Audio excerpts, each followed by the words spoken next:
میرے انتہائی محترم بزرگوں دوستوں عزیزوں، سب سے پہلے یہ بات جان لینی چاہیے کہ اصل ہدایت اور تربیت جو ملے گی اور عمل کی استعداد جو پیدا ہوگی وہ فرشتوں کی مجالست، ان کی صحبت اور ہمارے حلقوں میں ملائکہ کی شرکت ہو۔ اگر ہمارے حلقوں میں وہ حلقہ علم کا ہو یا ذکر کا ہو یا تعلیم کا ہو یا تزکیہ تبلیغ کا ہو، اگر ان حلقوں میں فرشتوں کی شرکت نہیں ہے اور فرشتوں کی مجالست نہیں، حدیث میں آتا ہے کہ جہاں لوگ حلقہ لگا کر اللہ تعالیٰ کے احکام کے تذکرے کرتے ہیں، فرشتے ان حلقوں کو آسمان تک اپنے پروں سے گھیر لیتے ہیں۔ سمجھتے تھے یہاں ان فرشتوں کے پروں میں رہنے سے، ان فرشتوں کے پروں میں رہنے سے اللہ تعالیٰ کی طرف سے اس طرح ہدایت کا نور دلوں میں اترتا ہے، اس طرح مرغی کے پروں میں انڈوں کے ہونے سے ان انڈوں کے اندر حیات پیدا ہوتی ہے، اس سے بچے پیدا ہو جاتے ہیں۔ تو یہ وضوئی بات ہے، یہ بڑے غم اور افسوس کی بات ہے کہ اس وقت دینی مجلسوں میں فرشتوں کو روکنے اور فرشتوں کو حاضر نہ ہونے اور فرشتوں کے ان مجلسوں پر نہ اترنے کے لیے ہر دینی مجلس کوشش کر رہی ہے کہ کسی طرح فرشتے ہماری مجلسوں میں، ہمارے درس اور تدریس میں، ہماری تعلیم اور تزکیے میں اور ہمارے تبلیغ اور اجتماعات میں فرشتے شریک نہ ہوں۔ میں بہت ضروری بات کرتا ہوں، اس وقت سارے نظام میں یہ کوشش چل رہی ہے کہ فرشتے ہمارے حلقوں میں شریک نہ ہوں۔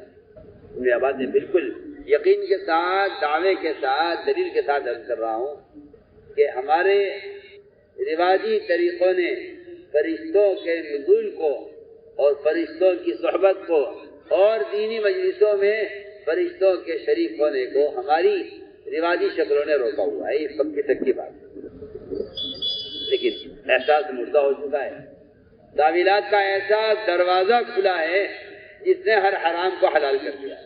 سوچیے آپ، جبرائیل علیہ السلام حضور اکرم صلی اللہ علیہ وسلم کے پاس آسمان سے وحی لے کر آتے ہیں، لیکن گھر میں داخل نہیں ہو رہے۔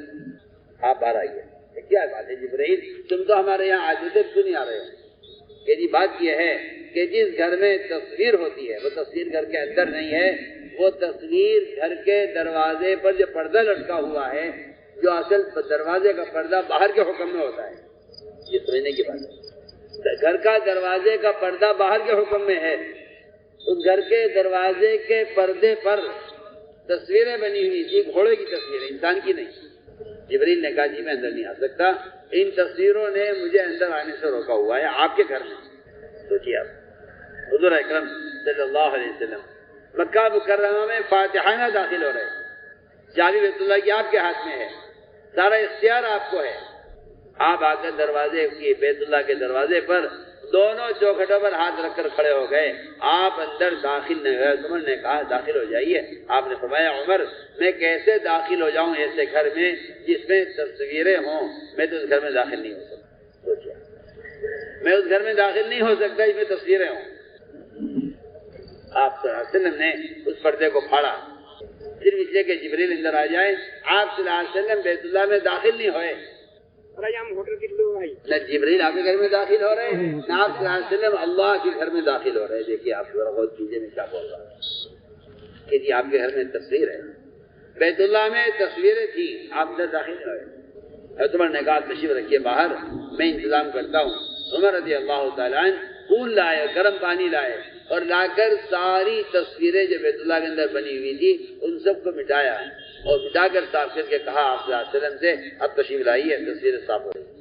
ہم یہ بات سوچتے ہیں، اتنے بیانات، اتنی تقریریں، اتنے مذاکرے، اتنی نشر و اشاعت، کوئی حد نہیں ہے، لیکن عمل کی استعداد نہیں ہے، عمل کی استعداد نہیں ہے، تقوی نہیں ہے، آدمی کے اندر حرام سے بچنے کی قوت اور طاقت نہیں ہے۔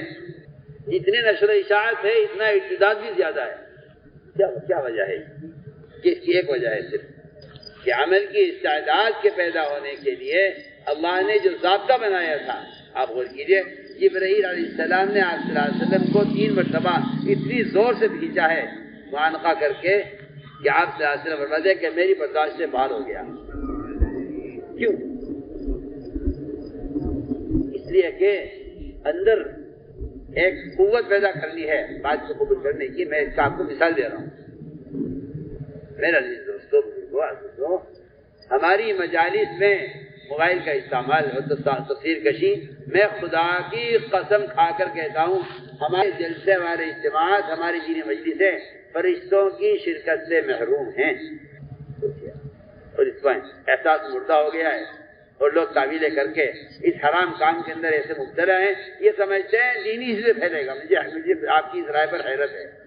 آپ سمجھتے ہیں ہم دین کے لیے کر رہے ہیں. آپ ساری حدیں پار کر گئے حرام کی اور آپ کو نظر آ رہا ہے کہ اس میں دینی فائدہ ہو رہا ہے. اس لیے ہم نے عرض کیا یہ سب سے پہلی بات ہے. ہم اس بات کا دل سے عزم کریں کہ انشاءاللہ اس حرام کام سے ہم نے آپ کو بچاتے ہیں. یہ حرام کام تو تصویر کشی تو بازار میں نہیں ہو سکتی.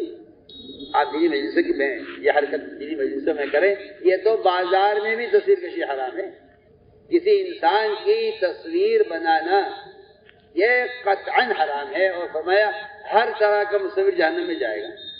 آپ تعویل کر کے حدیث کو جھٹلائیں اور آپ تعویل کر کے حدیث کے مطلب کو بدلیں حرام کو حلال کرنے کے لیے، یہ کوئی سمجھداری کی بات نہیں ہے. سوچیے آپ. ابن عباس رضی اللہ عنہ ایک شخص آیا. ابن عباس رضی اللہ عنہ ایک شخص آیا. اس نے کہا میں نے سنا ہے آپ نے یہ مسئلہ بتلایا ہے کہ جو آدمی تصویر بنا کر بیچے گا اس کی آمدنی حرام ہوگی. ابن عباس نے بالکل یہی بات ہے. ابن عباس نے فرمایا یہی فتویٰ ہے کہ تصویر بیچنے والے کی آمدنی حرام ہے.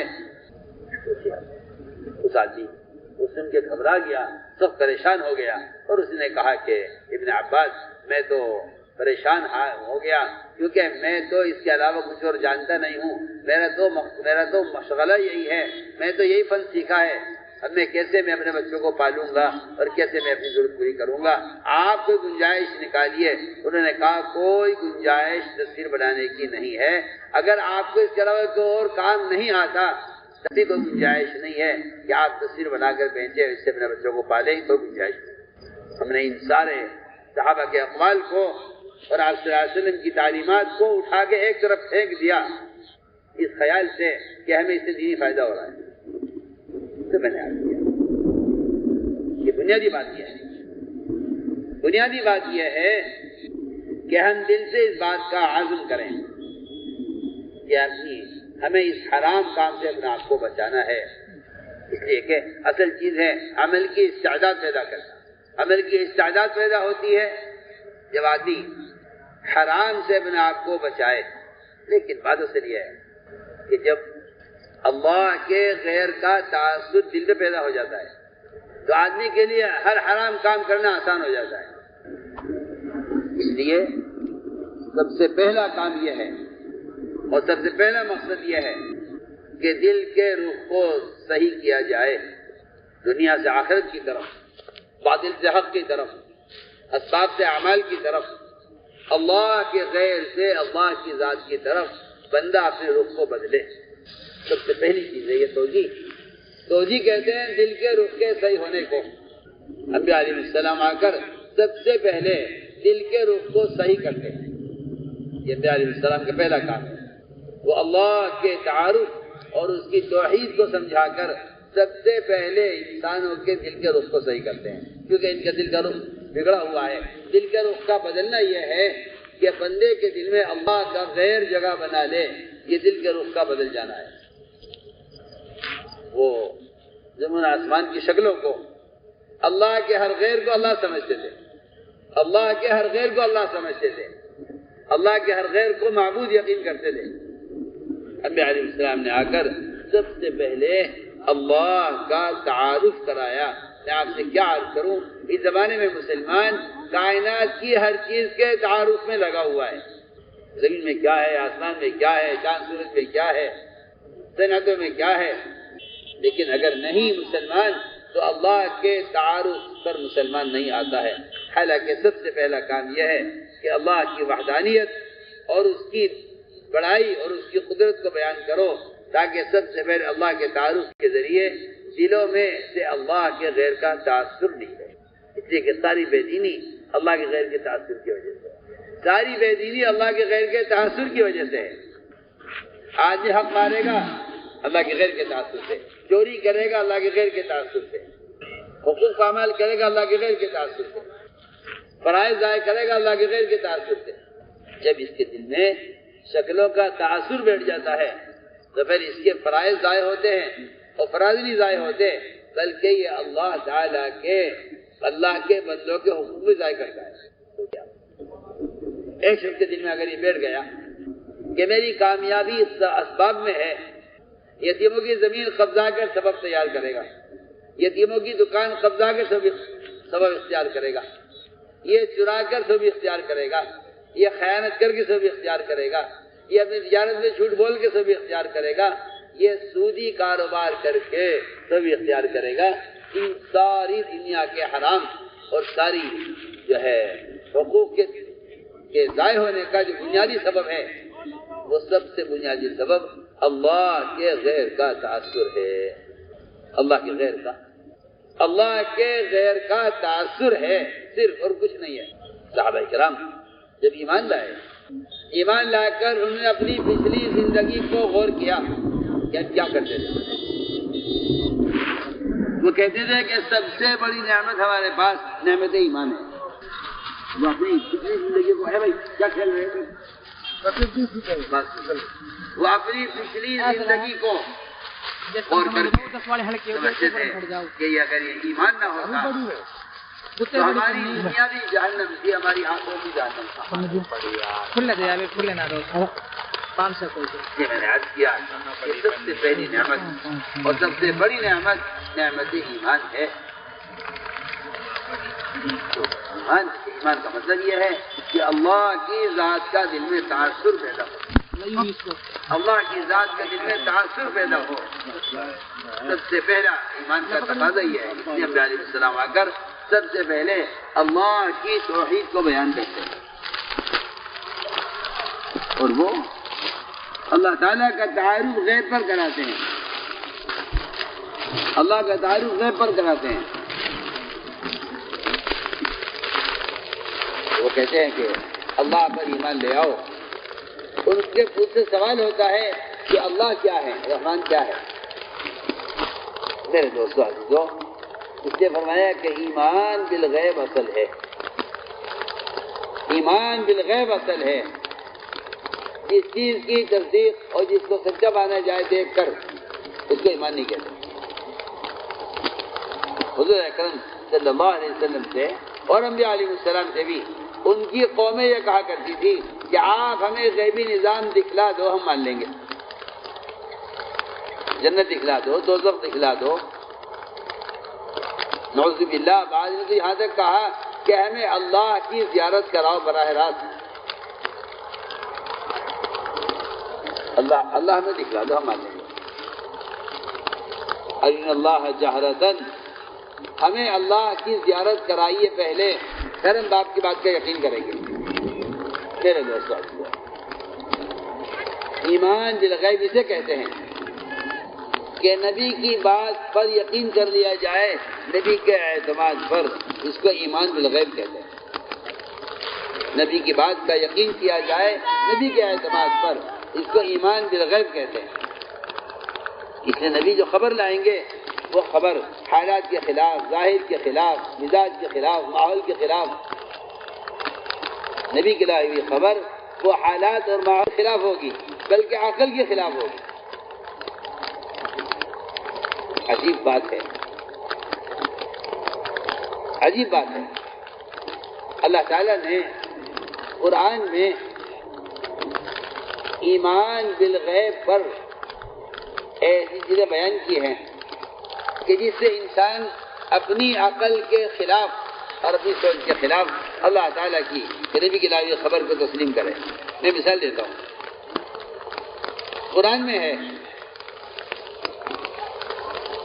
میں ہے کہ جہنم کی آگ بڑی سخت آگ ہے، 1000 سال جس کو دہکایا جائے 1000 سال جس کو دکھایا جائے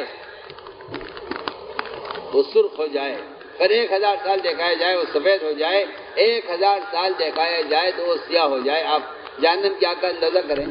اللہ اکبر۔ ایک صحابی غالباً سلمان فارسی رضی اللہ تعالیٰ آگ جل رہی تھی اور وہ آگ کے پاس بیٹھے ہوئے تھے، انہوں نے کہا کہ تمہیں معلوم ہے آگ کیا کہہ رہی ہے؟ تمہیں معلوم ہے آگ کیا بول رہی ہے؟ آگ کے جلنے میں لکڑیوں کے چٹکنے کی آواز ہو رہی تھی۔ انہوں نے پوچھا تمہیں معلوم ہے آگ کیا کہہ رہی ہے؟ کہنے لگے یہ آگ یہ کہہ رہی ہے کہ اے اللہ تو مجھے جہنم کی آگ میں داخل نہ کیجیے۔ یہ دنیا کی آگ جہنم کی آگ سے پناہ مانگتی ہے۔ دنیا کی آگ چاہے وہ کسی بھی آگ ہو، بارود کی آگ ہو، پیٹرول کی آگ ہو، دنیا میں جو آگ سب سے زیادہ خطرناک ہو سکتی ہے وہ آگ جہنم کی آگ سے پناہ مانگتی ہے کہ اللہ مجھے جہنم میں داخل نہ کیجیے، مجھ سے جہنم کی آگ برداشت نہیں ہوگی۔ بتائیے تو صحیح، جس آگ دنیا کی آگ جہنم کی آگ کو برداشت نہ کر سکے اسے کیا انسان برداشت کر لے؟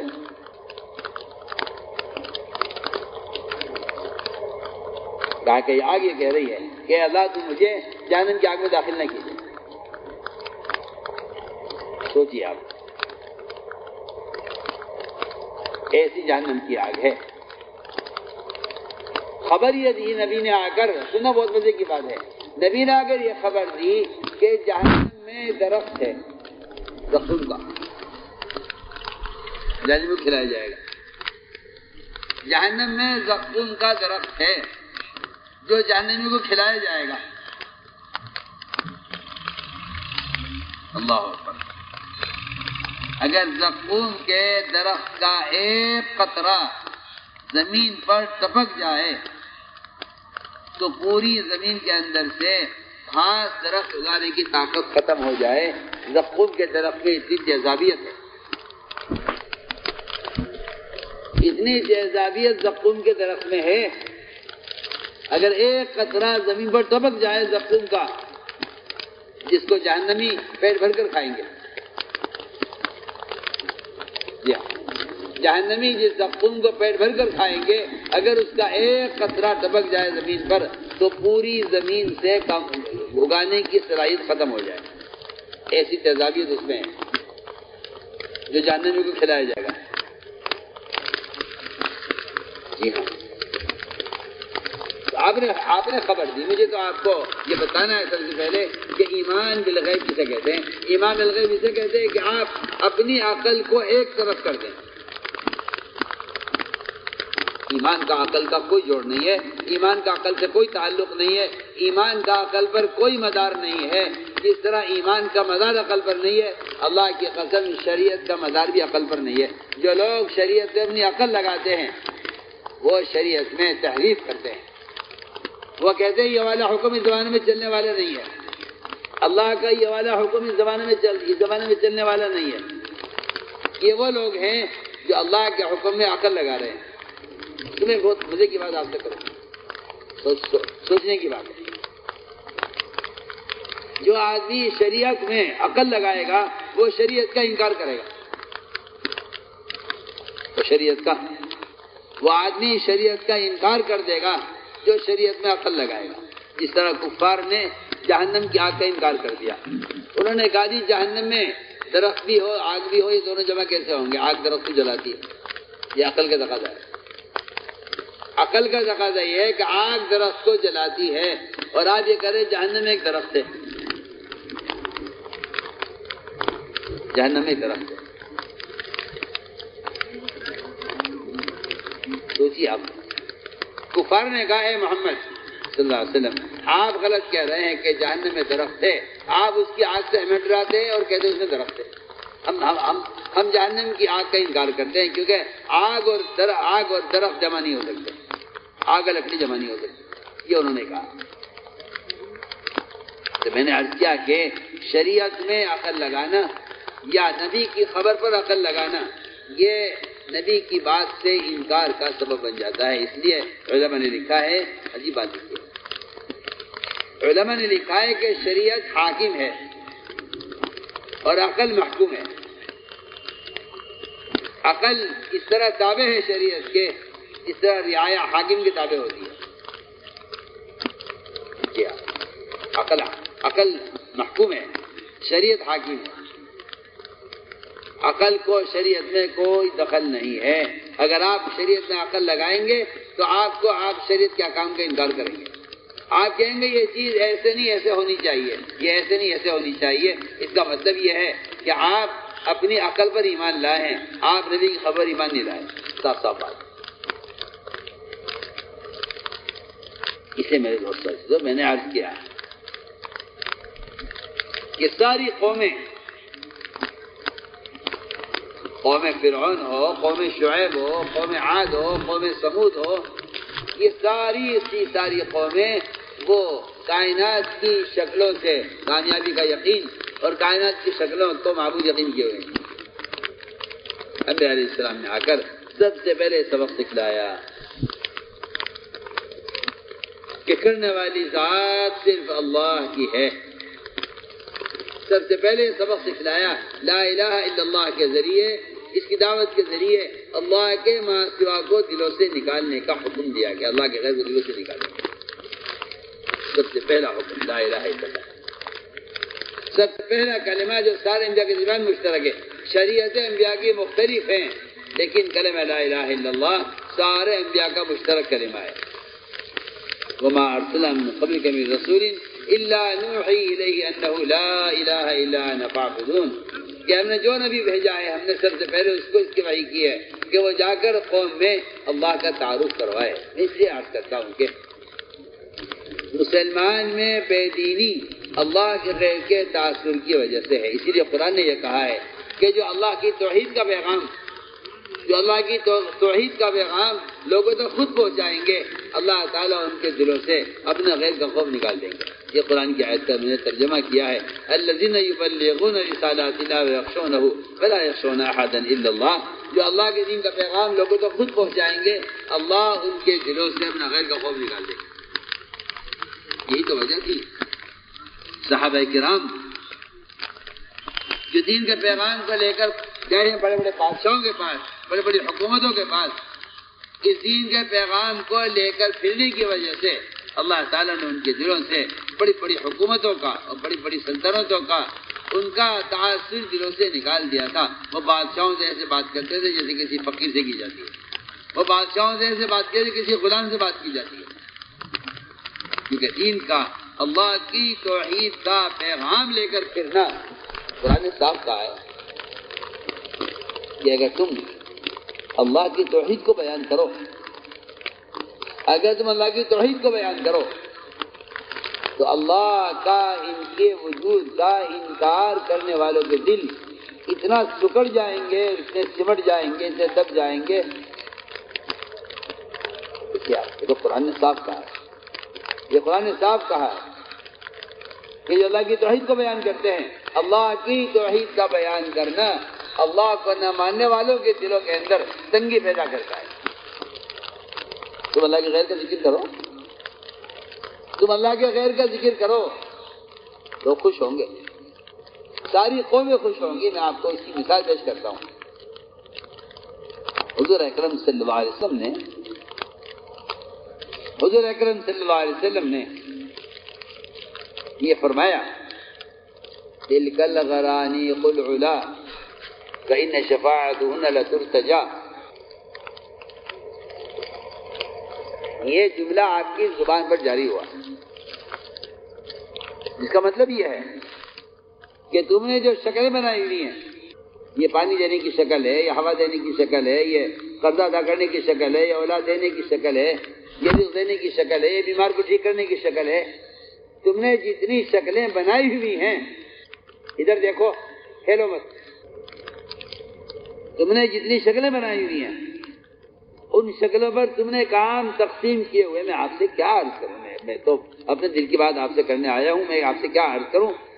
جس طرح کفار نے زمانے کفر میں بتوں پر کام تقسیم کیے ہوئے تھے، ان کے دل کا یقین یہ تھا کہ ان سے یہ کام ہوگا، آج مسلمان نے اپنے یقین کی خرابی سے اپنے وہ سارے کام اسباب پر تقسیم کیے ہوئے. آپ اس بات پر اشکال ہوگا کہ مسلمان تو سبب کو بت کا درجہ نہیں دیتا، یہ ایسی بات کیوں کرتے ہیں؟ مسلمان تو سبب کو بت کا درجہ نہیں دیتا، یہ ایسی بات کیوں کہہ رہے ہیں؟ جسے کہتے ہیں بت، جسے کہتے ہیں بت کسے کہتے ہیں؟ آپ اللہ کو چھوڑ کر بت کے سامنے جھک جائیں، اس کو بت کی پوجا، بت کی عبادت کہتے ہیں. آپ نماز کو چھوڑ کر دکان کے آگے جھک جائیں، بتائیے تو صحیح آپ کی دکان کی حیثیت بت کی نہیں ہے تو کس کی؟ آپ بتائیے، آپ خود فیصلے کی. آپ سے کہا تھا اذان ہو گئی نماز کے لیے آ جاؤ، اللہ کے سامنے سجدہ کر لو، آپ نے دکان کے لیے نماز کو چھوڑا ہے. آپ بتائیے کہ آپ کا جھکاؤ دکان کی طرف ہے یا اللہ کی طرف ہے؟ بتائیے. میں حضرت کے بیان سے مثال دیتا ہوں آپ کو، بڑی عجیب و غریب مثال ہے. فرمایا اگر کسی مسلمان سے یہ کہا جائے کہ یہ جو بت کھڑا ہوا ہے سونے کا بنا ہوا پورا، اس سے کچھ ہوگا؟ اس میں کہ نہیں، اس سے کچھ نہیں ہوتا. حضرت کے بیان سے میں جملہ نقل کر رہا ہوں. اگر کوئی سونے کا بت کھڑا کر دیا جائے بنا کر، اور مسلمان سے سارے مسلمانوں کو جمع کر کے پوچھا جائے کہ اس سونے کے بت سے کچھ ہوتا ہے؟ یہ سب کہیں کچھ نہیں ہوتا. اور اگر اس کی ایک انگلی توڑ کر صرف سونے کی ایک چھوٹی والی انگلی کاٹ کر اس کی اگر کسی مسلمان کو دی جائے اور اس سے یہ کہا جائے کہ کیا اس سے کچھ ہو جائے گا، تو اگر اس سے تو میری بیٹی کی پوری شادی ہو جائے گی، ولیمہ ہو جائے گا، زیور بن جائے گا، اس سے تو سارا جہیز تیار ہو جائے گا. آپ سوچیے تو صحیح. حضرت بیان میں سوال کر رہے ہیں کہ جب تو کل کا انکار کر کے آیا تھا جس پر ایمان کیوں لے آیا؟ کیا عجیب بات ہے. سوچیے، وہاں کل کا انکار کیا ہے کہ نہیں مجھ سے نہیں ہوتا، وہاں اس کی ایک انگلی توڑ کر اگر دے دی جائے کسی مسلمان کو تو وہ یہ کہے گا کہ اس سونے کے اتنے حصے سے تو میرے بات ہے. میں آپ کو یہ یاد آیا محمود غزنوی سے، بہت مزے بات ہے. محمود غزنوی سے یہ کہا گیا کہ آپ یہ جو بت ہے اس کو چھوڑیے، اس کو نہ توڑیے، اور آپ چاہیں تو ہم آپ کو اس کے بدلے میں اس کے وزن کے برابر ہم آپ کو سونا دینے کو تیار ہیں. ہم آپ کو اس کے وزن کے برابر ہم آپ کو سونا دینے کے لیے تیار ہیں، مگر ہماری آپ سے درخواست یہ ہے کہ آپ اس کو توڑیے مت. آپ ہمیں بھیج دیجیے، آپ کو اس کے وزن کے برابر آپ کو سونا دیں گے. اتنا وزنی تھا وہ بت، اتنا وزنی تھا کہ اس کا وزن کیا گیا تو اس سے زیادہ وزنی کوئی چیز نہیں تھی. محمود غزنوی سے کہا گیا کہ آپ اسے بس توڑیے، آپ اس کو تولیے، جتنا اس کا وزن ہے اتنا سونا ہم آپ کو دیتے ہیں. اور ان کے دل میں خیال آیا کہ اگر یہ اتنا سونا مل جائے اور اس کو چھوڑ دیا جائے، اگر اتنا سونا ملتا ہو اس کو چھوڑ دیا جائے، جس نے کیا حرج ہے؟ یہ محمود غزنوی انہوں نے مشورہ کیا اپنے ساتھیوں سے، سب نے کہا ہاں بہت اچھا ہے، اتنا مال ملے گا. مسعود غازی مشورے میں بیٹھے ہوئے تھے. مسعود غازی نے یہ کہا محمود غزنوی سے کہ آپ کو اتنا سونا تو مل جائے گا، لیکن ہمیشہ کے لیے اللہ کے یہاں آپ کے صحیفے میں یہ لکھا جائے گا کہ جو بت شکن تھے وہ بت کے تاجر، بت کے خریدار بن گئے.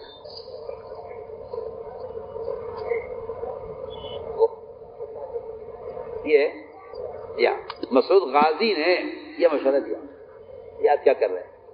ہمیشہ کے لیے کہا جائے گا کہ یہ آدمی بتوں کا تاجر ہے، بت خریدتا ہے.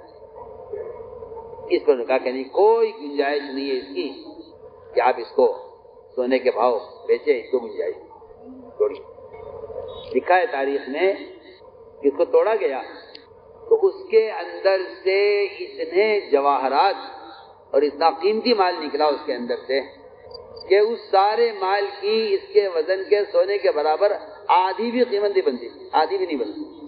1/4 قیمت شاید بن جاتی ہو اس کی، جتنا اس کے پیٹ کے اندر سے. میں آپ کو اس کی مثال دے رہا ہوں. تو میں نے عرض کیا کہ اذا ذکر اللہ وحدہ اشمئزت قلوب الذین لا یؤمنون بالآخرہ واذا ذکر الذین من دونہ اذا هم یستبشرون. قرآن یہ کہتا ہے کہ جب صرف اللہ کی دعوت، اللہ کی توحید کو بولا جاتا ہے، جب اس کی وحدانیت کی دعوت دی جاتی ہے، دین کے راستے میں آنے والی تمام رکاوٹیں وہ بالکل بے حیثیت اور بے جان اور بے اثر ہو جاتی ہیں، اور جب اس کے غیر کی بڑائی بولی جاتی ہے تو اس کی ذات کا انکار کرنے والے خوش ہو جاتے ہیں۔ آپ صلی اللہ علیہ وسلم نے یہ شعر پڑھا ہے، تلک الغرانی قل علا بین شفاعت الرجا، کہ بھائی ان کی سفارش سے آخرت میں امید کی جا سکتی ہے نجات کی۔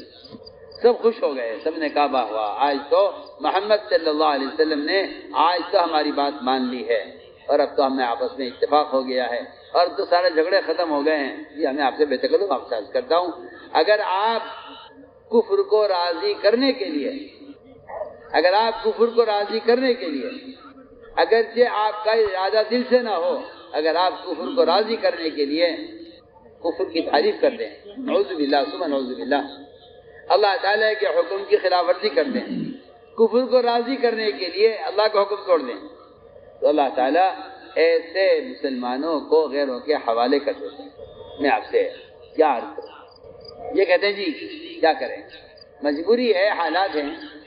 حضور اکرم صلی اللہ علیہ وسلم کو حضور اکرم صلی اللہ علیہ وسلم کو بیت اللہ کا طواف کرتے ہوئے حجر اسود کو بوسہ لینے کا شوق تھا، کیونکہ یہ بیت اللہ کے جو ہے ایک رکن میں ملتزم کے ساتھ یہ حجر کا یہ لگا ہوا ہے، اس کو حجر اس میں کہا جاتا ہے کہ یہ سارے پتھروں کا سردار ہے، دنیا اور آخرت، جنت سے لے کر دنیا تک جتنے بھی پتھر ہیں ان سب کا یہ سردار ہے، اس لیے اسود کہتے ہیں، یعنی اسود کہتے ہیں کہ کالا ہے، اس لیے اسود کہتے ہیں کہ یہ سردار ہے، یہ سردار ہے سارے پتھروں کا، سارے جواہرات، دنیا میں جو بھی قیمتی قیمتی پتھر ہو سکتا ہے یہ اس کا سردار ہے، اس سے بڑا، اس سے قیمتی، اس سے زیادہ اعلیٰ کوئی پتھر نہیں۔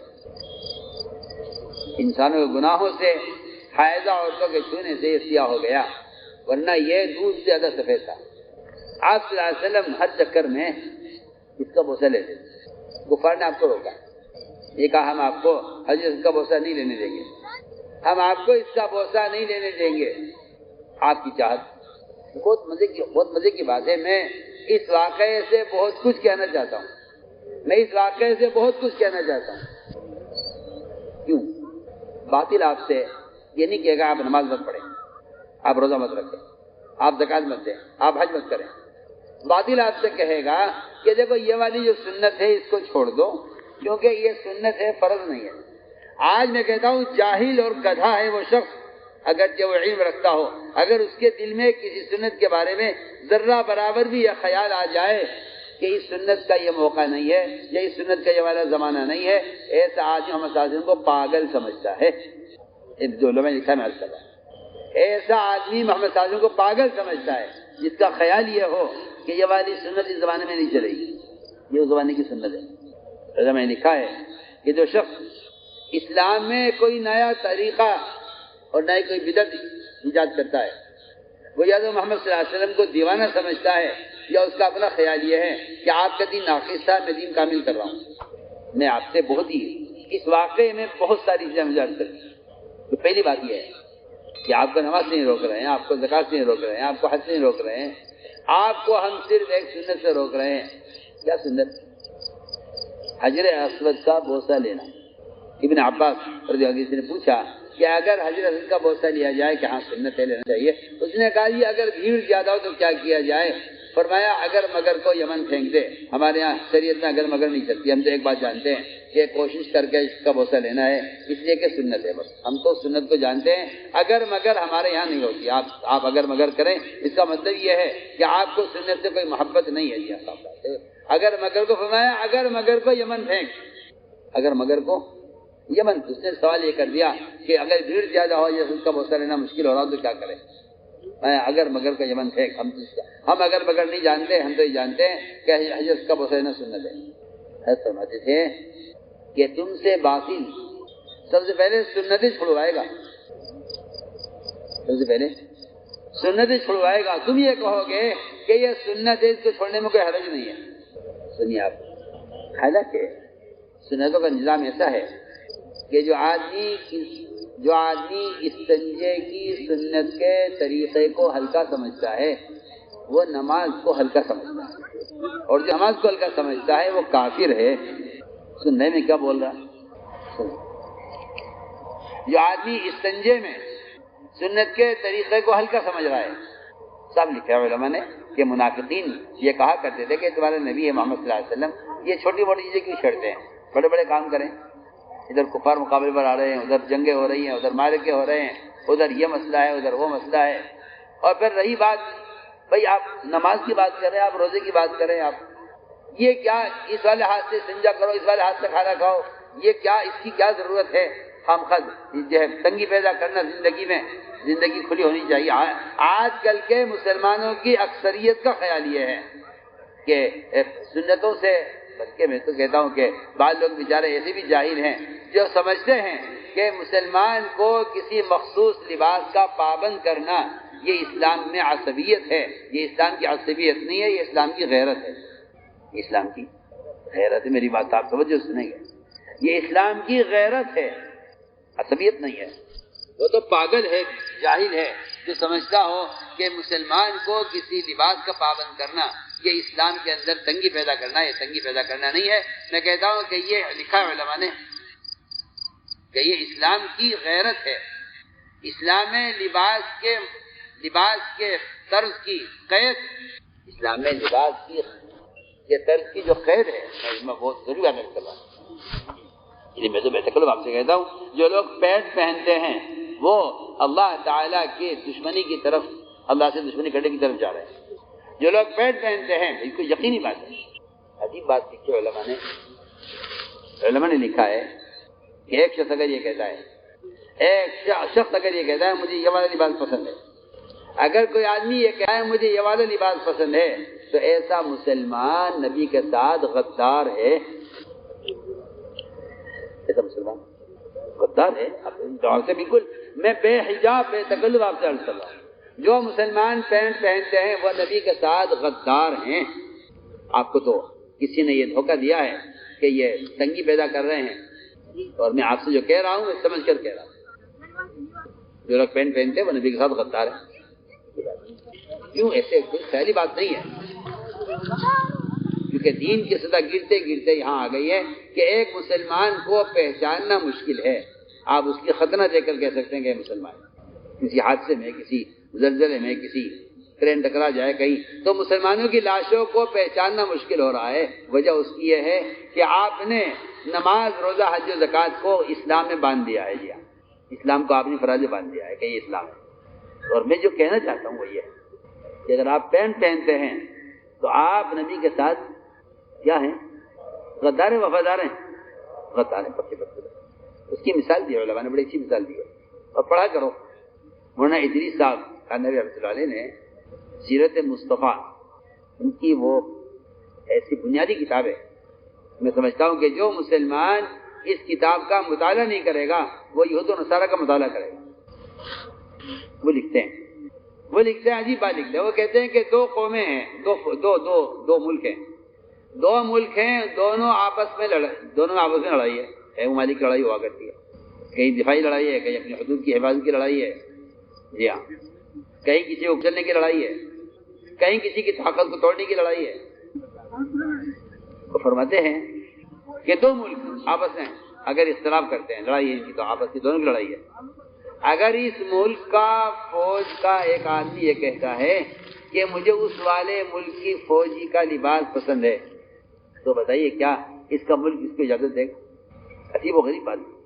اگر اس ملک کا فوجی یہ کہتا ہے مجھے اس ملک کی فوج کا، جو ہمارا مخالف ملک ہے، مجھے اس کی فوج کا لباس پسند ہے، تو بتائیے کیا اس ملک کی فوج اپنے فوجی کو دوسرے اپنے مخالف ملک کی فوجی کا لباس پہننے کی اجازت دے گی کہ بھائی کوئی بات نہیں، آپ کو اس کا شوق ہے، آپ یہ پہنیے، آپ یہ پہنیے، آپ کو پہنیے، آپ کہتے ہیں کیا بات ہے؟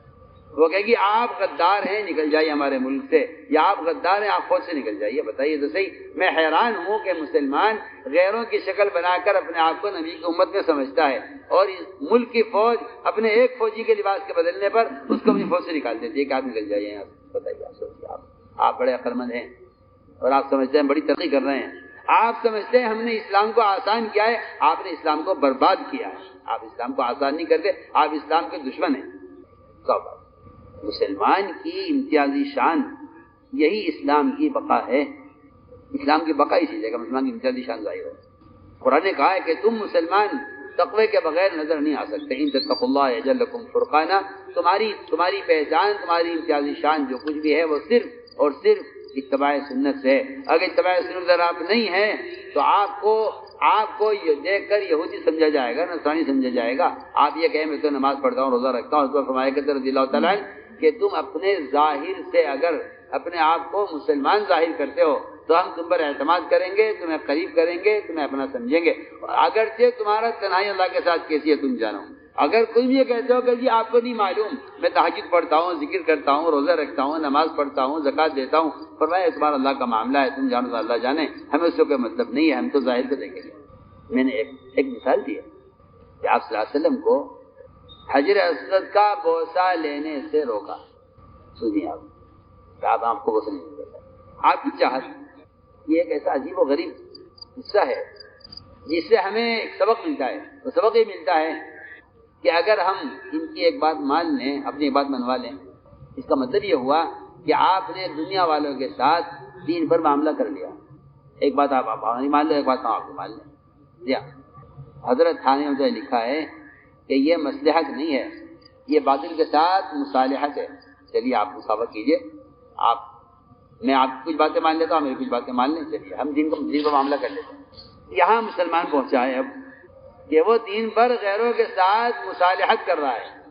تو میں نے عرض کیا کہ آپ صلی اللہ علیہ وسلم کو ہلکا سا خیال آیا کہ اگر انہوں نے کیا کہا، انہوں نے یہ کہا کہ اے محمد صلی اللہ علیہ وسلم ہم آپ کو اجازت دے دیں گے حدیث کا بوسہ لینے کی، مگر ہماری ایک شرط ہے. کیا؟ پہلے روکیں گے پھر اپنا ایک مطالبہ کریں گے. ہماری ایک شرط ہے کہ آپ جب طواف کیا کریں تو جو ہمارے بت رکھے ہوئے ہیں بیت اللہ میں، آپ ان بتوں پر ہاتھ پھیرتے ہوئے ان بتوں کو آگے جھکتے ہوئے جایا کریں. یہ ہماری بات، یہ ہمارا مطالبہ ہے. اور یہ مطالبہ اس لیے نہیں ہے کہ آپ اپنے رب کو چھوڑ دیں، نہیں، اپنے رب کو آپ باقی رکھیے، آپ اپنی عبادت کیجیے، پھر رب کو باقی رکھیے. مگر جو ہمارے ارباب ہیں، جو ہمارے معبود ہیں، آپ ان سے بھی تعلق ثابت کیجیے تاکہ ہمارے آپ کے درمیان محبت پیدا ہو، ہمارا آپ کے درمیان تعلقات اچھے ہو جائیں، ہمارے آپ کے درمیان سے دوری ختم ہو جائے. جی ہاں، صاف میں آپ کو کھل کر کہہ رہا ہوں، یہ ان کا مقصد تھا.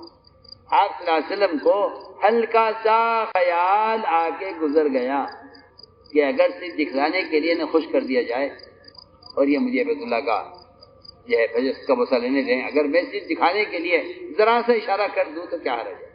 اللہ نے کیا فرمایا جواب میں سنیے. اللہ نے فرمایا وَلَوْلَا أَن ثَبَّتْنَاكَ، نبی جی اگر ہم آپ کو آپ کے ایمان پر ثابت قدم نہ رکھتے، اس سے ہمارا فضل ہے کہ ہم نے آپ کو ایمان پر ثابت قدم رکھا. اگر ہم آپ کو ایمان پر ثابت قدم نہ رکھتے تو نبی جی بالفرض ہو سکتا تھا کہ آپ ان کے مطالبے پر صرف دکھلاوے کے طور پر بغیر دل کے ارادے کے ہلکا سا جھک جاتے. اگر آپ تھوڑا سا بھی جھک جاتے ان کی بات کی طرف تو اللہ فرما رہے ہیں ہم آپ کو دگنا عذاب دنیا میں دیتے، دگنا عذاب آخرت میں دیتے. ہم نے اس بات ساری بات اس لیے عرض کی ہے کہ مسلمان معاشرے میں یا معاملات میں یا کھانے کمانے میں یا بیاہ شادیوں میں یا شکل اور لباس میں غیروں کی طرف جب جھکتا ہے جب اس کے دل سے اللہ کا تاثر ختم ہو جاتا ہے، جب اس کے دل سے اللہ کا تاثر ختم ہو جاتا ہے پھر اسے چار و ناچار اس سے جھکنا پڑتا ہے غیروں کے سامنے، کیونکہ اس کی طرف جھکنے کا حکم تھا، اس کی طرف جھکا نہیں. اب اس کا طبیعت کا میلان غیروں کی طرف ہو. اس لیے ہم عرض کرتے ہیں ہر مسلمان کے ذمے فرض عین ہے کہ وہ اللہ کی توحید کو خود بیان کرے اور اس کے لیے وہ فارغ کرے. میں اللہ کو ایک مانتا ہوں یہ کافی نہیں ہے، میں اللہ کو ایک مانتا ہوں یہ کافی نہیں ہے. یہ اللہ کا آپ اللہ کو ایک مانتے ہیں، آپ ابھی کفر سے نکلے ہیں. بتائیے آپ جو چوزہ انڈے سے نکلا ہو کیا اس کو غذا کی ضرورت نہیں ہے؟ اس کی تقویت کی ضرورت نہیں ہے؟ ایک عرصہ یہ چوزہ اپنی مرغی کے پروں کے ماں کے پروں کے اندر رہتا ہے کہ ابھی اتنا کمزور ہے کہ صرف اس کا انڈے سے نکل آنا اس کی حیات باقی نہیں رہے گی. اگر اس کو مرغی کی سیک نہ ملی، اگر اس کو غذا نہ دی گئی، میں تو بالکل واضح کرتا ہوں ایک آدمی اگر یہ سمجھتا ہے کہ میں مسلمان ہوں تو میں کہتا ہوں اس کا مسلمان ہونا اس کے کفر سے بچنے کے لیے کافی نہیں ہے. مسلمانوں میں ارتداد کیوں ہے؟ کیا وجہ ارتداد؟ مسلمانوں میں ارتداد کیوں ہے؟ کیا وجہ ارتداد کی؟ ارتداد کی صرف واحد وجہ یہ ہے کہ جو مسلمان میں دین کا داعی نہیں ہوگا وہ مسلمان باطل کا مدعو ہوگا، جو باطل کا مدعو ہوگا مرتد ہو جائے گا. صاف صاف بات. جو مسلمان اپنے ایمان کی غذا نہیں لے گا، آپ دیکھ لیجیے انسان اگر غذا نہ لے اس کا بدن کمزور ہوتے ہوتے ہوتے ہوتے یہاں پہنچ جائے گا کہ اس کی موت قریب آ جائے گی. اس کو اس کا ذوق، جسم کا ذوق اسے موت تک پہنچا دے گا. اصولی بات سب جانتے ہیں. اس لیے ایمان کو غذا دینا، اور یہ ایمان جو غذا ملتی ہے ایمان کو، وہ مجاہد مشقت کس سے غذا ملتی ہے ایمان کو؟ الایمان یتغذا، صاف فرمایا کہ ایمان کو جو غذا ملتی ہے وہ مشقت سے غذا ملتی ہے. اس لیے میں نے عرض کیا تھا کہ سب سے پہلے انبیاء علیہ السلام نے یہ کام کیا کہ وہ ایمان بالغیب لے کر آئے ہیں. ایمان بالغیب کا مطلب یہ ہے کہ آپ کی عقل کچھ بھی کہے، آپ کو نبی کی بات کو تسلیم کرنا ہوگا نبی کے اعتماد پر. عقل انکار کرے گی، عقل انکار کرے گی، نبی خبر دیں گے. میری سوچنے کی بات ہے کہ صحابہ کرام باہر کے بڑے بڑے ملکوں میں اور بڑے بڑے بادشاہوں کے سامنے جا کر متاثر کیوں نہیں ہوئے؟ اس لیے کہ ان کا یقین غیب پر تھا.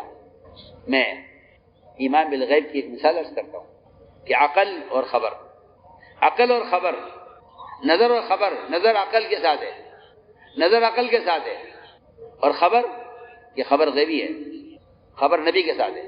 عقل نظر امتی کے ساتھ ہے اور خبر نبی کے ساتھ ہے. آپ صلی اللہ علیہ وسلم نے خبر دی. اس میں ایمان والوں کا امتحان تھا کہ دیکھیں ایمان والے اس خبر پر ان کے ایمان کا کیا حال ہوتا ہے، بڑھتا ہے یا گھٹتا ہے، انکار کرتے ہیں یا اعتراف کرتے ہیں. اللہ نے امتحان لیا. آپ صلی اللہ علیہ وسلم کو اللہ تعالیٰ نے ایک سفر کرایا معراج کا، یہ ایمان کے سیکھنے کے لیے اور ایمان بالغیب کے لیے ایک بہت بنیادی سبق ہے، بنیادی مثال ہے. ورنہ میں کہتا ہوں آپ سے اگر کوئی یہودی یا کوئی غیر مسلم کوشش کر کے چاند تک پہنچ جائے تو مسلمان ہاتھ ملتے رہ جائیں گے. مسلمان یہ کہیں گے ہم نے کچھ کوشش نہ کی، ورنہ ہم بھی آج ان کی طرح اوپر ہوتے اور ہمیں بھی عزت ملتی اور ہم بھی چاند پر جانے میں پہل کرتے. آپ سوچیے تو صحیح، غور تو کریں. آپ جس چاند کو محمد صلی اللہ علیہ وسلم انگلی کے اشارے سے کاٹ کر دکھلا رہے ہیں، آپ اس چاند پر جانے کی تمنا کر رہے ہیں. آپ سوچیے آج اگر باطل ترقی کر لے اور آپ یہ کہیں کہ کاش یہ کام ہم کرتے. سوچیے جس چاند کے 2 ٹکڑے کر کے محمد صلی اللہ علیہ وسلم اپنی انگلی کے اشارے سے، یہ نماز کا اشارہ نہیں ہے، یہ ایک عبادت سے بعد اشارہ ہے. علماء نے لکھا ہے اس دن کا آپ کا اشارہ ایسا قوی تھا، اگر آپ اس دن اشارہ کرنے میں آسمان کا ارادہ کر لیتے تو اللہ تعالیٰ آسمان کو پھاڑ دیتے. آپ تو چاند کی بات کر رہے ہیں. اگر اس دن محمد صلی اللہ علیہ وسلم ارادہ کر لیتے آسمان کے پھاڑنے کا تو آسمان پھٹ جاتا. اتنی قوت اس دن آپ کے اشارے میں تھی. تو میں نے عرض کیا کہ حضور اکرم صلی اللہ علیہ وسلم کا سفر معراج ہوا، اور یہ اس لیے ہوا کہ ہم دیکھیں کہ کون آپ کی بات کو تسلیم کرتا ہے، کون انکار کرتا ہے. سفر ہوا بیت اللہ سے بیت المقدس کا، 1 مہینے کی مسافت زمین کی، لامحدود مسافت آسمانوں کی، 50,000 سال کی مسافت ہے. اور یہ مسافت جبرائیل کی ہے. آپ کے مسافت سے کتنے آگے اس کے کسی کو خبر نہیں ہے. آپ کی واپسی ہوئی، 1 مہینے کا سفر زمین کا، 50,000 سال کا سفر آسمانوں کا، اور آپ کی واپسی ہوئی اسی رات میں آپ واپس بھی آ گئے، اور صرف آسمان کو چھو کر واپس نہیں آ گئے بلکہ جنت، دوزخ، اعمال کا، اجر بدعملیوں کا کی سزا، ساری تفصیلی سیر ہوئی آسمانوں کی. اور آپ صلی اللہ علیہ وسلم اسی رات واپس آ گئے. اسی رات نہیں واپس آ گئے، میں کہتا ہوں اسی منٹ واپس آ گئے. آپ کے بدن کی گرمی سے بستر میں جو حرارت تھی وہ ابھی تک باقی تھی کہ آپ کی واپسی ہو گئی. سوچیے ایک آدمی بستر پر لیٹتا ہے تو اس کے بدن کی حرارت سے بستر گرم. آپ سردی میں آپ نے دیکھا ہوگا کتنی دیر اگر آپ استنجے کے لیے اٹھ کر جائیں بستر سے آ کر آپ دوبارہ لیٹیں، اتنی دیر میں آپ کا بستر ٹھنڈا ہو جائے گا. لیکن آپ کی واپسی ہوئی اور آپ کا بستر اس وقت تک گرم تھا. آپ نے صبح اٹھتے ہی اس رات کے سفر کی خبر ابو جہل کو دی پہلے. ابو جہل جیسے انکار کرنے والا. آج کل لوگ یہ کہتے ہیں بھائی وہ بات کرو جو سمجھ میں آ سکے، ایسی بات کرنے سے کیا فائدہ ہے جس کی صلاحیت امت میں نہ ہو. بتائیے تو صحیح، ابو جہل اس امت کا فرعون ہے، رب ہونے کا دعویٰ کیا ہے. آپ رب ہونے کے دعویٰ کرنے والے فرعون کے بارے میں کہتے ہیں کہ یہ فرعون موسیٰ علیہ السلام کا فرعون تھا، یہ میری امت کا فرعون ہے ابو جہل. آپ نے سفر معراج کی خبر ابو بکر و عمر کو نہیں دی کہ بھئی یہ ان کو بتانی چاہیے جو ہماری بات مانتے ہیں.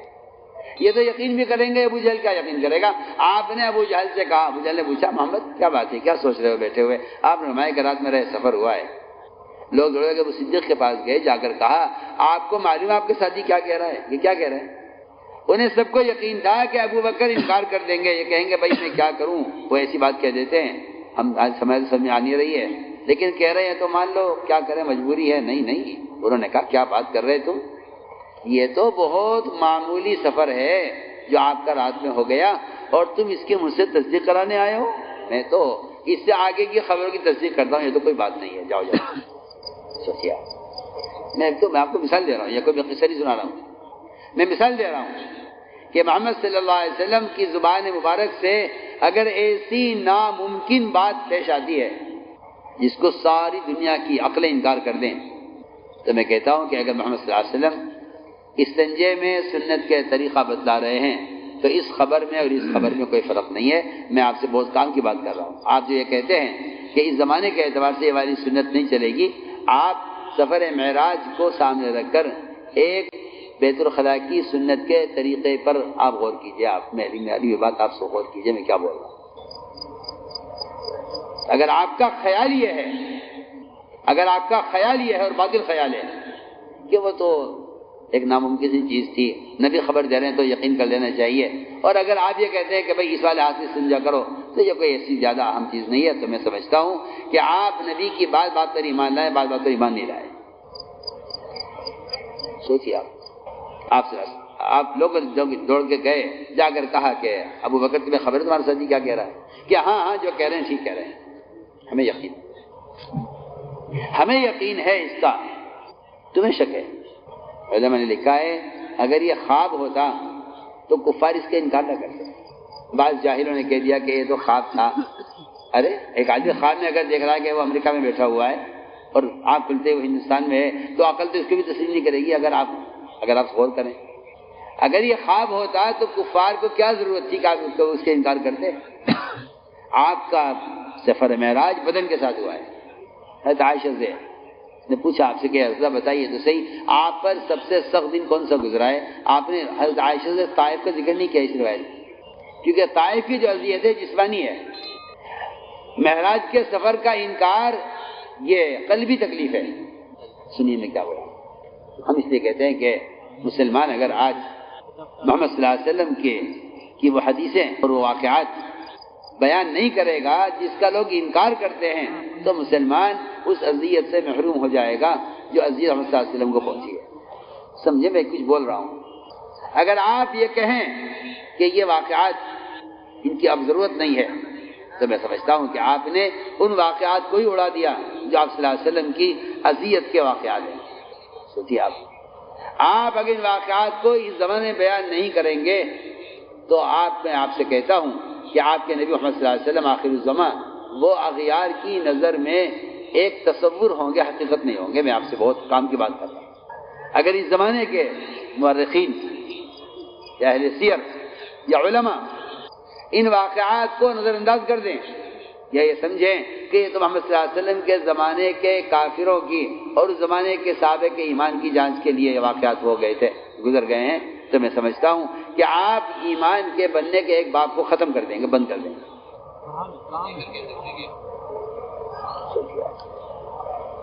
جو اہمیت مسلمانوں کے لیے احکام شریعت کا بیان کرنے کی خدا کی قسم اس سے زیادہ اہمیت علماء اور مسلمانوں کے لیے اللہ کی توحید کے بیان کرنے کی ہے. یہ علماء نے لکھا ہے، میں کوئی خیالی باتیں نہیں کرتا. علماء نے لکھا ہے کہ احکام کا علم بذات مقصود نہیں ہے، احکام کا علم عمل کے لیے مقصود ہے، اللہ کی توحید کو بیان کرنا بذات مقصود ہے۔ عجیب بات دیکھیے، علماء نے لکھا ہے کہ احکام کا علم بذات مقصود نہیں ہے۔ آپ نماز کے، روزے کے، زکوٰۃ کے، حج کے، بیوع کے اور کمانے کے، خرچ کرنے کے مسائل سے اگر آپ واقف ہو گئے ہیں تو آپ اس سے فارغ ہو گئے ہیں جی، اب اس کے مطابق عمل کیجیے۔ لیکن اللہ کی توحید کو بیان کرنا بذات مقصود ہے۔ چنانچہ آپ نے پوچھا، حضرت عائشہ نے پوچھا آپ سے کہ یا رسول اللہ، آپ پر سب سے سخت دن قریش کی طرف سے کون سا گزرا جس سے آپ کو سخت اذیت ہوئی ہو؟ فرمایا عائشہ سب سے سخت دن وہ دن تھا جب میں سفر معراج سے واپسی ہوئی میری، اور میں نے اپنی تمہاری قوم قریش کو خبر کی تو مجھے حتیم کے پاس گھیر لیا مشرکین نے، اور مجھ سے سوالات کیے کہ اگر آپ سچے ہیں، اگر آپ سچے تو بتائیے بیت المقدس کا نقشہ، دروازے کتنے ہیں، کھڑکیاں کتنی ہیں، سکون کتنے ہیں، اور اس کے کالم کتنے ہیں، اور اس کی دیواریں کتنی ہیں؟ اب میں تو یہ دیکھے نہیں گیا تھا، میں تو یہ سب بات ہے۔ آج کل مسلمانوں میں مسجدوں کو دیکھنے کے لیے جانے اور ان کے ٹہلنے کا ایک شوق ہے، اور میں سمجھتا ہوں کہ جن بادشاہوں نے عالم بھر میں مسجدیں بنائی ہیں اپنی صناعی دکھانے کے لیے، آج ان مساجد کے اندر تالا لگا ہوا ہے، آپ نماز ادا نہیں کر سکتے، کیونکہ وہ نماز کے لیے نہیں، اسلام کی شان و شوکت کے لیے بنے۔ صاف صاف بات۔ جبکہ مسجد بنانے والے کو جنت میں مکان اس شرط پر ملے گا کہ وہ مسجد کے تمام اذکار کو قائم کرنے کی کوشش کرے۔ سمجھے؟ مسجد بنانے والے کو جنت میں گھر اس شرط پر ملے گا، یہ شرط ہے حدیث کے اندر، اور قرآن کی آیت کے بھی اندر بھی شرط ہے یہ۔ میں اس لیے کہہ رہا ہوں یہ بات کہ اس وقت بہت سے مالدار ایسے ہیں جو نہ نماز پڑھتے ہیں، نہ علم حاصل کرتے ہیں، نہ مسجد سے تعلق ہے، وہ یہ سمجھتے ہیں کہ میری آخرت کی نجات کے لیے مسجد بنانا کافی ہے، جبکہ کفار مکہ نے بیت اللہ بنا دیا، وہ بھی ان کی نجات کے لیے کافی نہیں۔ آپ مسجد بنا کر کیسے نجات پالیں گے؟ میں تو بہت موٹی سی بات کر رہا ہوں۔ کفار نے بیت اللہ بنایا، کیا بتائیے کیا کفار بیت اللہ بنا کر کامیاب ہو جائیں گے آخرت میں کہ نہیں؟ تو آپ کو مسجد، کوئی آدمی مسجد بنا کر نماز چھوڑ دے، میں کہتا ہوں نماز چھوڑنے کا جو عذاب ہے وہ اپنی جگہ ہوگا، مسجد بنانے کا ثواب نماز چھوڑنے کا عذاب سے بچائے گا نہیں، پکی بات۔ جی ہاں، کیونکہ لوگوں کا خیال یہ ہے، میں بہت کام کی بات آپ سے کر رہا ہوں اس وقت، لوگوں کا خیال یہ ہے کہ ثواب کے کام عمل کا بدل ہو جاتے ہیں، ثواب کا کام عمل کا بدل، ثواب کا کوئی کام کسی عمل کا متبادل نہیں ہو سکتا۔ یہ کوئی ثابت کر دے کہ جی فلاں ثواب کا کام ایسا ہے کہ یہ آپ کے عمل کا بدل ہو جائے گا، ثواب عمل کا بدل نہیں ہو سکتا۔ ثواب عمل کی جزا ہے، سن رہے مجھے پہلا، ثواب عمل کی جزا ہے، عمل کا بدل نہیں ہے، عمل کا کوئی بدل نہیں ہے، ثواب عمل کی جزا ہے۔ میں مثال دیتا ہوں آپ کو، ایک شخص کوئی صاحب حج کو جا رہے تھے، انہوں نے کہا بھائی آپ حج کو جا رہے ہیں، بڑا نیک عمل کر رہے ہیں، چلیے میری طرف سے آپ کی ہوٹل کا کرایہ میری طرف بتائیے۔ اگر یہ آدمی خود حج کرنے پر قادر ہے اور یہ دوسرے کو حج کا خرچہ دے کر حج کرا دے تو بتائیے اس کو دوسرے آدمی کو حج کرانے کا ثواب ملے گا یا اس کو اس کے حج کا بدل ملے گا؟ یہ پکی بات۔ اگر آپ نے حج نہیں کیا استطاعت کے باوجود تو آپ دوسرے آدمی کے حج کے تعاون کی وجہ سے آپ کا حج فریضہ ادا نہیں ہوگا۔ آسان بات۔ آپ کسی کہتے ہیں بھائی آپ اس میں جا کے نماز پڑھائیے میری طرف سے، آپ مسجد بنا دیں تو آپ کو مسجد بنانے کا اجر مل جائے گا، لیکن اگر آپ یہ چاہیں کہ آپ مسجد بنا کر نماز چھوڑ دیں تو مسجد کا بنانا نماز چھوڑنے کا عذاب سے نہیں بچائے گا۔ میں آسان مثال دے رہا ہوں۔ تو میں نے عرض کیا کہ لوگ مسجدوں میں جاتے ہیں ٹہلنے گھومنے، دیکھتے ہیں جی ہاں، کوئی اس کے معمار کو دیکھتا ہے، کوئی اس کے قاضی کو دیکھتا ہے، کوئی اس کی بناوٹ کو دیکھتا ہے، کوئی اس کے فاؤنڈیشن کو دیکھتا ہے، کوئی کیا بات ہے۔ آپ غور کیجئے 10 سال ہو گئے آپ صلی اللہ علیہ وسلم کو ہجرت کر کے، 10ویں سال سن 9 ہجری میں تمیم داری نے مسجد نبوی میں چراغ جلایا۔ اس سے پہلے مسجد نبوی میں چراغ نہیں تھا، چراغ جلا ہے مسجد نبوی میں سن 9 میں جا کر، کیونکہ سن 9 میں تمیم داری ایمان لائے، سن 10 کی وفات ہو گئی۔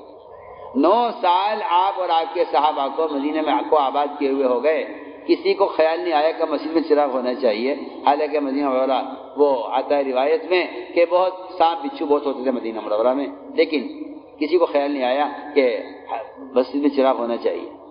سوچیے، تو میں نے عرض کیا کہ آپ صلی اللہ علیہ وسلم نے فرمایا کہ میں تو بیت المقدس کو ایسے دیکھنے نہیں گیا تھا، میں تو وہاں نماز امامت کرنی تھی۔ سوال اس بات کا ہے کہ اتنی جلدی آپ چلے بھی گئے، آ بھی گئے، اور آپ کے بستر بھی ٹھنڈا گرم رہا، ٹھنڈا نہیں ہوا، یہ سب چیزیں ہم نہیں مانتے۔ اللہ تعالیٰ نے بیت المقدس آپ کے سامنے پیش کر دی، آپ نے سب دیکھ کر بتا دیا کہ یہ دروازے ہیں، یہ کھڑکیاں ہیں۔ انہوں نے جن کے مقدر میں ایمان ہوتا ہے وہ ایمان لے آتے ہیں، جن کے مقدر میں ایمان نہیں ہوتا وہ نبی کی بات کو سحر کہہ کے بات ختم کر دیتے ہیں کہ یہ تو جادوگر ہے۔ ابو سفیان کو خیال آیا کہ اگر میں اس وقت ان کی یہ بات ملکوں میں لے جاؤں، باہر کے ملکوں میں جا کر اگر میں یہ بات پہنچا دوں تو نعوذ باللہ ثم نعوذ باللہ یہ ایسا جھوٹ ہے کہ کوئی بھی آپ پر ایمان نہیں لائے گا، کوئی یہاں آئے گا ہی نہیں۔ وہ کہیں گے یہ بھی کوئی بات ہے، بلا اتنی ناممکن بات آپ بیان کر رہے ہیں، 1 مہینے کا سفر زمین کا ہے اور یہ رات رات واپس بھی ہو گیا، آسمانوں بھی ہو جائے۔ اس کو اس بات کا یقین تھا کہ اگر میں یہ بات ملکوں میں پہنچا دوں، حضور اکرم صلی اللہ علیہ وسلم کو اس بات کا بڑا قلق تھا کہ اگر یہ مجھے ملکوں میں جا کر جھٹلائیں گے تو وہاں سے لوگ آئیں گے نہیں۔ ہاں، یہ بھی بہت بڑی کام کی بات میں آپ سے کر رہا ہوں۔ بعض لوگ یہ چاہتے ہیں کہ ہمارے فضائل، ہمارے کارنامے اور ہماری جو ہے اچھی باتیں پہنچے لوگوں تک تاکہ لوگ ہمیں سمجھیں اور پھر لوگ ہمارے پاس آئیں۔ بیچارے وہ بدنامی سے ڈرتے ہیں کہ اگر بدنامی ہو گئی تو اعتماد ختم ہو جائے گا لوگوں کا۔ حالانکہ بہت آسان بات میں عرض کر رہا کہ جو آدمی اپنے اللہ کے درمیان کے تعلق کو اچھا بنا لے، اللہ تعالیٰ اس کے مخلوق کے درمیان تعلق پیدا کر دیتا۔ اگرچہ مخلوق نے اس کو گناہ کرتے ہوئے نہ دیکھا ہو، اگرچہ مخلوق نے اس کو عمل کرتے ہوئے نہ دیکھا ہو، اور جو آدمی اپنی خلوت اللہ کے ساتھ بگاڑ لیتا ہے، اللہ تعالیٰ اس کے مخلوق کے درمیان نفرت پیدا فرما دیتے ہیں اگرچہ ان لوگوں نے اس کو گناہ کرتے ہوئے نہ دیکھا ہو۔ یہ ایک اصولی بات ہے، یہ ایک اصولی بات ہے، یہ ایک اصولی بات ہے جو میں آپ سے بہت اہم بات کہہ رہا ہوں۔ علماء نے لکھا ہے، عجیب بات ہے، مجھے فیضان سننے کی بات ہے، علماء نے لکھا ہے کہ علماء کے درمیان بھی جو اختلافات ہوں گے وہ ان کی خلوت کی خرابی سے ہوں۔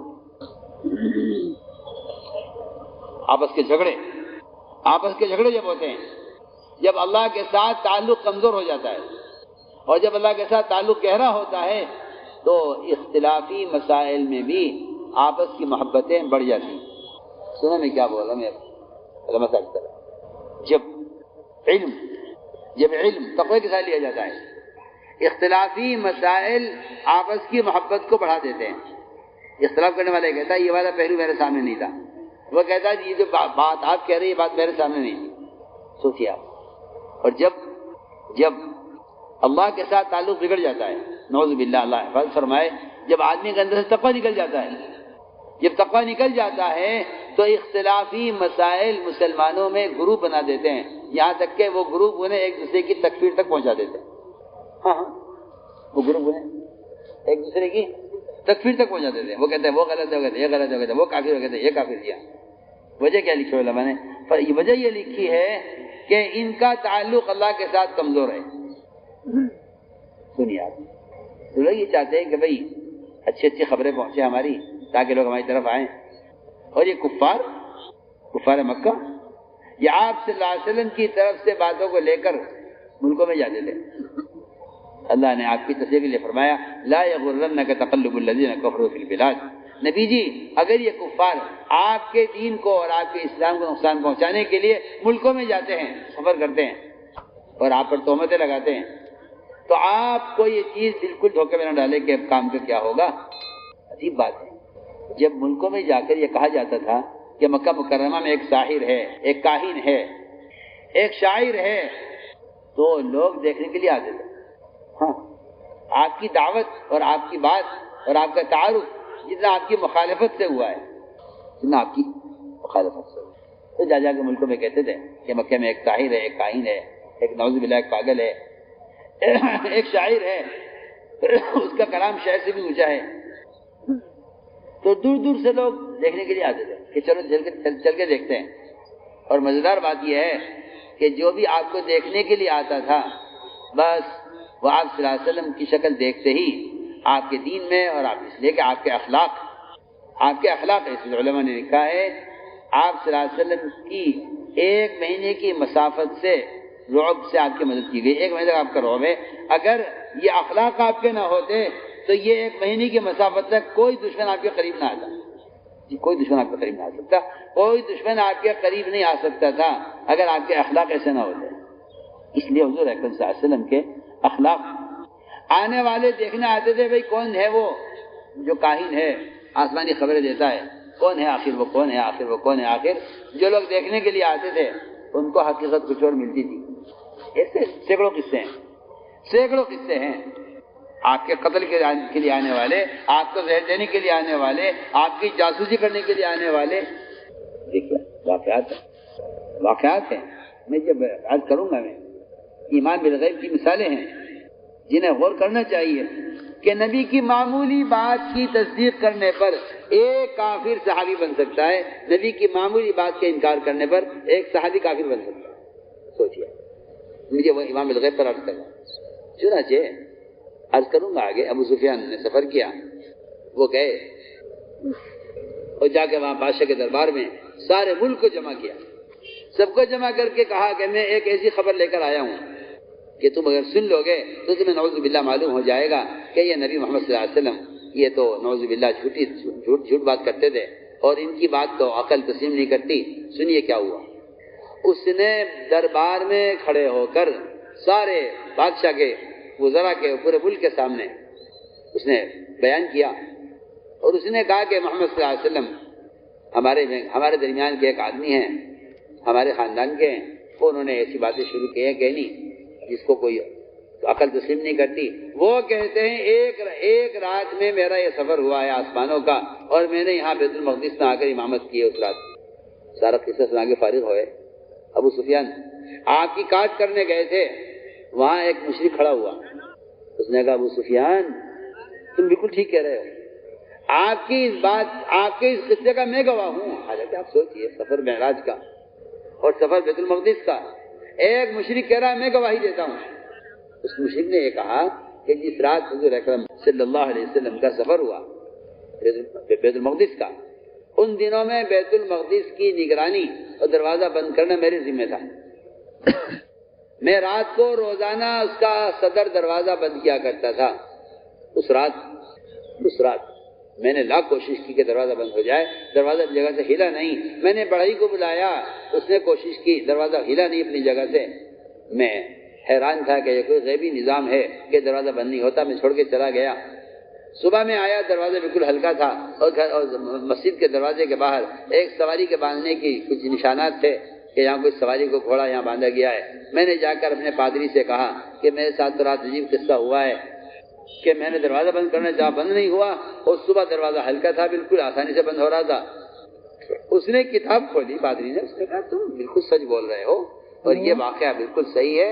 اور اسی رات محمد صلی اللہ علیہ وسلم کا بیت المقدس میں آنا ہماری کتاب میں اس رات کی تاریخ لکھی ہوئی ہے. اس تاریخ میں آپ یہاں آئیں گے اور آپ امامت فرمائیں گے.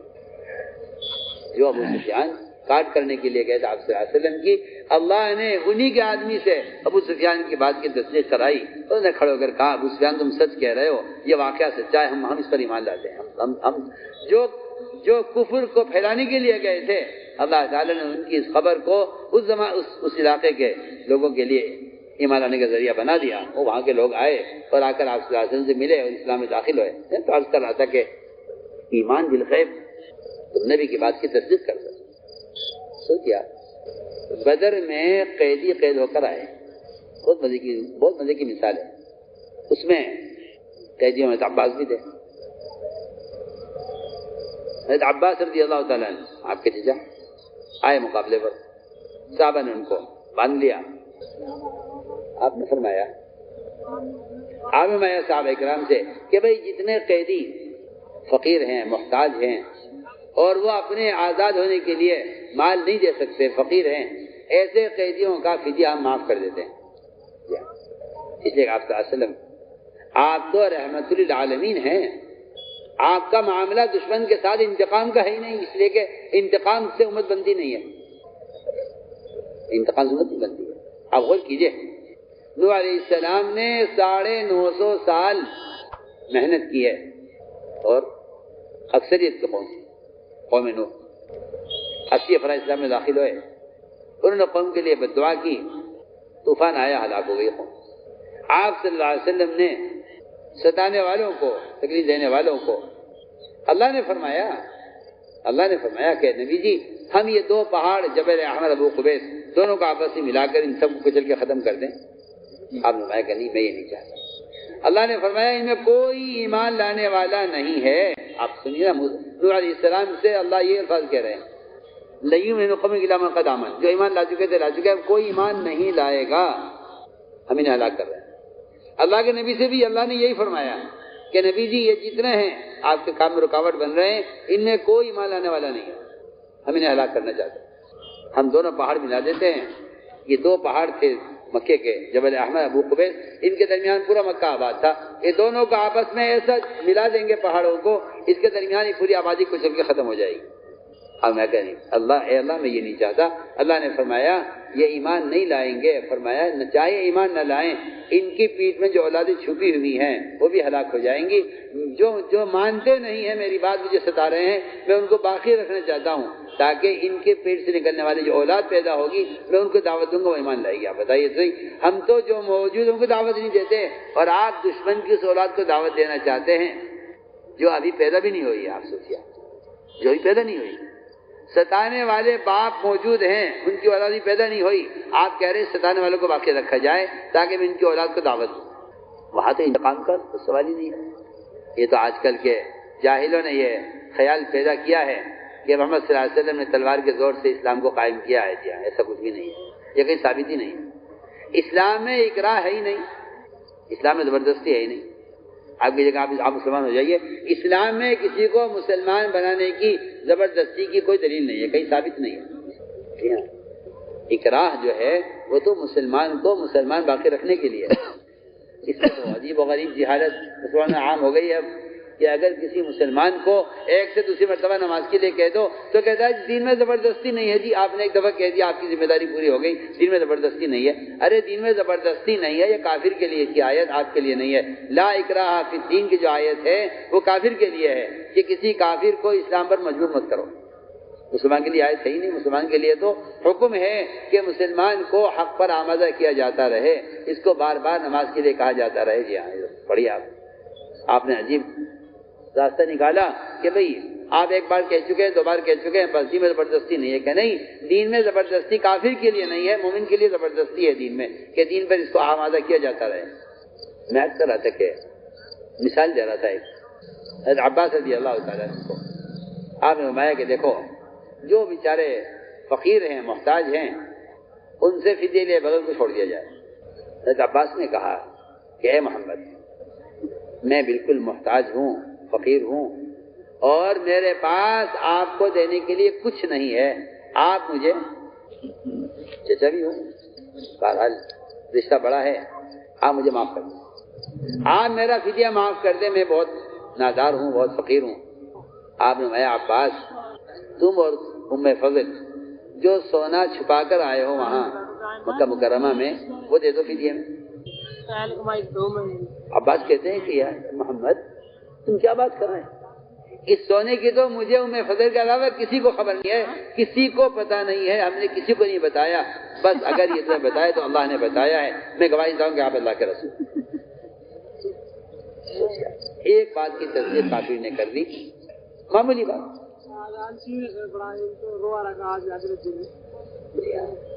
حارث بن ضرار حضرت جوہریہ کے والد، مکے کے بڑے سردار، بہت مالدار، ان کی بیٹی جوہریہ آپ صلی اللہ علیہ وسلم کے پاس قید میں آئی، یہ گئے 100 اونٹ لے کر کہ میں جا کر 100 اونٹ دوں گا اپنی بیٹی کے لیے، سردار کی بیٹی ہے، کسی کے باندھی بن کر رہے، یہ مناسب نہیں ہے۔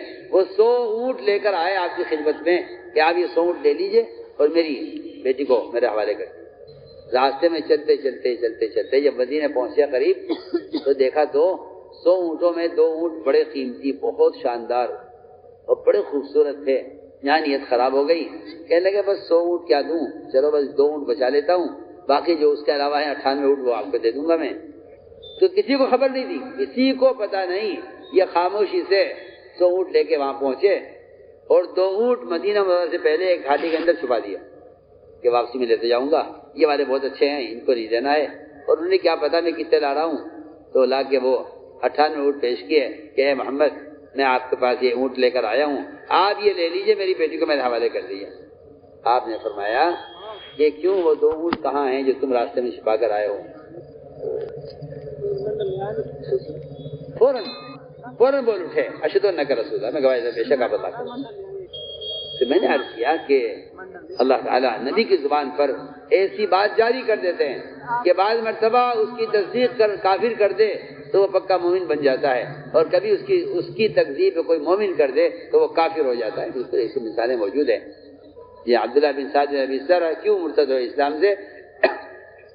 آیت کا ایک ٹکڑا اللہ تعالیٰ نے ان کی زبان میں جاری کر دیا. انہوں نے کہا مجھ پر وحی آتی ہے، میں بھی نبی ہوں. فرمایا جہاں ملے اسے قتل کر. نبی کی بات کی تصدیق کرنے والا، اسی لیے اللہ میں لکھا ہے کہ کافر امید پر ہے کبھی مان لے آئے، اور مومن خطرے میں ہے کہ کب اس کا پیر پھسل جائے اسلام سے، کب ایمان سے پیر پھسل جائے. کافر امید پر ہے، مومن خطرے میں. ہم نے اس لیے آپ کو مثالیں دی ہیں کہ ایمان بالغیب کی یہ مثالیں ہیں. تو میرے دوستوں بات اصل یہ ہے کہ ہمیں اس بات پر آنا ہوگا کہ جو بات محمد صلی اللہ علیہ وسلم کی زبان سے نکل رہی ہے وہ سراسر وحی ہے، اور وحی کی تصدیق یہی ایمان ہے.